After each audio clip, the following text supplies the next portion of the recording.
একটি দুটি নয়, একে একে প্রেমিক বদলেছেন 10 জনেরও বেশি। কারো সাথে সম্পর্কের স্থায়িত্ব ছিল না 1 মাসের বেশি। মেয়ের এমন অনিয়ন্ত্রিত জীবনযাপন, লোকলজ্জার ভয় আর প্রতিবেশীদের প্রতিনিয়ত কটু কথায় দেয়ালে পিঠ ঠেকে গিয়েছিল বাবা মার। কিন্তু কোনোভাবে অবাধ্য মেয়েকে নিয়ন্ত্রণে আনতে পারছিলেন না তারা।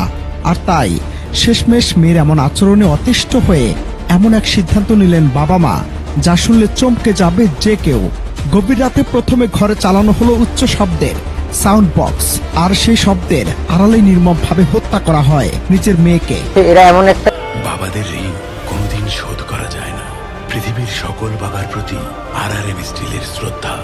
সিস্টেম করে যে যখন এদের মারধর হয়, এরা উচ্চ শব্দে লাউড স্পিকার বাজায় বা রাত নাই দিন নাই নিজেরা গান করে আর কি। এরপর মরদেহ ফেলে দেয়া হয় সড়কে। শুনতে অবিশ্বাস্য মনে হলেও এমন ঘটনা রীতিমতো তোলপাড় দেশ জুড়ে।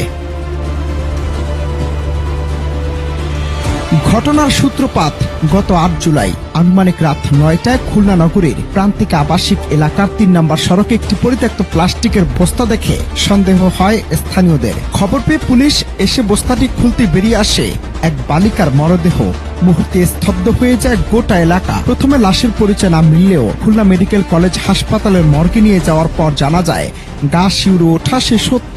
নিহত সে বালিকা আর কেউ নয়, তার নাম আরফানা হোসেন নির্জনা। আমরা জানলাম কি দ্বিতীয় বিয়ে করে চলে গেছে।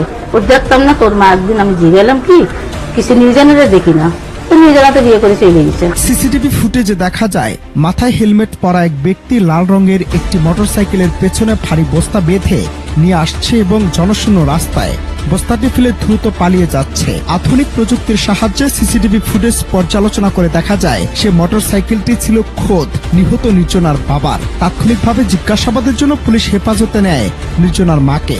জিজ্ঞাসাবাদে বেশিক্ষণ সত্য লুকিয়ে রাখতে পারেননি তিনি। ভেঙে পড়ে স্বীকার করেন নিজের মেয়েকে হত্যা করার সে লোমহর্ষক কাহিনী। মায়ের দাবি, নির্জনা এর আগেও একাধিক ছেলের সাথে ঘর ছেড়ে পালিয়েছিল, আর সম্প্রতি রনি নামের এক যুবকের সাথে আবারও পালানোর ছক কষছিল সে। সমাজের বুকে পরিবারের সুনাম এভাবে ধুলে মিশে যাওয়া কোনোভাবেই মেনে নিতে পারছিলেন না তারা।